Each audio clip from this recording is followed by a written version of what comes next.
This is Villa View. Coming up, Matt Kendrick on Aston Villa's pre-season preparations.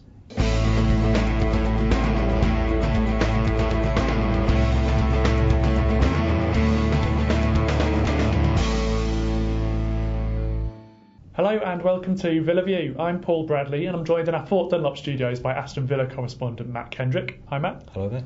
We're going to take a look at how well Villa's pre-season has gone so far. What's your verdict on that? Well, it's been a bit of a mixed bag really. Obviously results aren't the most important thing, but they are encouraging if you can get a couple of wins along the way. Last night at Derby was particularly disappointed. Alex McLeish gave several of his fringe players, certainly his kind of fringe defence, and a couple of kind of reserve team, second string midfielders a chance, and it was just a little bit disappointing.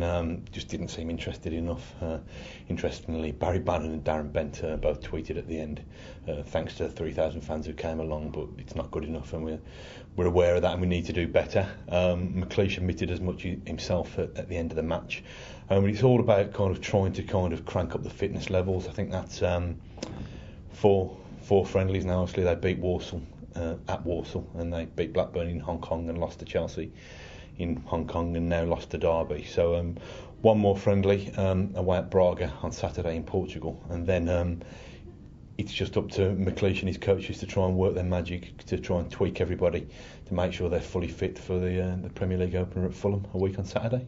And there's been a lot of talk over the last few weeks about team spirit and togetherness and the team and the dressing room being united again. Is that the impression you're getting from talking to the players? I think so, yeah. There definitely seems a good vibe there. They seem a lot more together than they were at certain stages last season. I mean, who's to say whether that'll last? I mean, obviously it's a pre-season, it's a fresh start, and I'm sure Alex McLeish will have to deal with dressing room issues in the same way that Gerard Houllier did throughout the season, but there does seem a good vibe.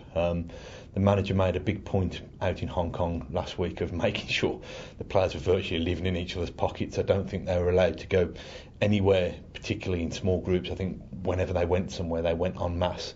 So it was a good bonding experience, and it was a good experience in terms of getting them conditioned, ready for the new season. So there's a positive vibe, certainly amongst the players. I think if you'd speak to a lot of the supporters, there's still a concern that the squad might not quite be deep enough, that if injuries and suspensions and players having temper tantrums do begin to bite during the bleak winter months, then it could be it could place a big strain on McLeish's squad. But we'll have to see. We'll have to see whether he's given any scope to bring in another one or two. And you've written on today's back page of the Birmingham Mail about Charles N'Zogbia. He's facing a fitness race for the first game of the season. Yeah, I think it's been a strange old summer for N'Zogbia. I think he played a couple of international games with France during the summer months, which meant that he had a break later than most Premier League footballers.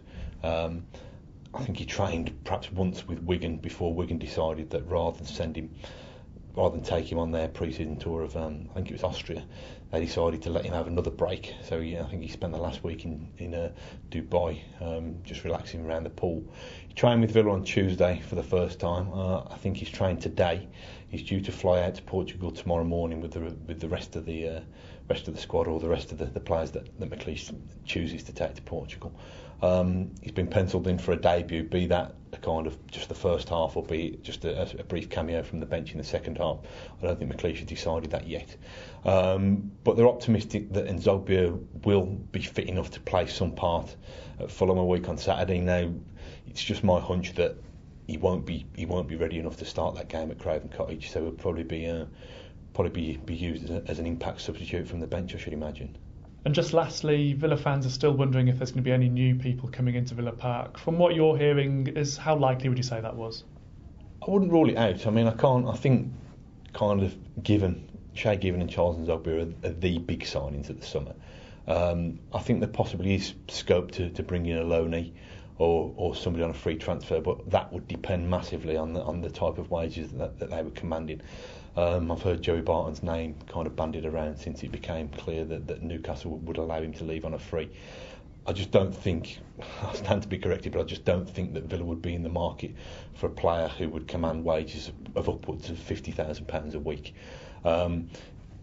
if they're able to get anybody off the wage bill, then perhaps that could change. I mean, the Carlos Quayle thing is interesting because that's rumbling on with Rangers. I think Villa are waiting back to hear from Rangers whether Rangers' elimination from the Champions League last night will affect whether they want Carlos Quayle or will affect their ability to pay Carlos Quayle's wages.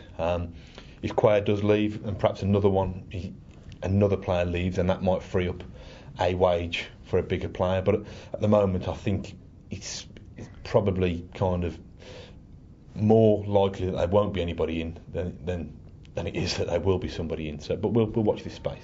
Okay, Matt. Well, thanks for your thoughts today, and thank you for watching. We'll be back again next week with more Villa View.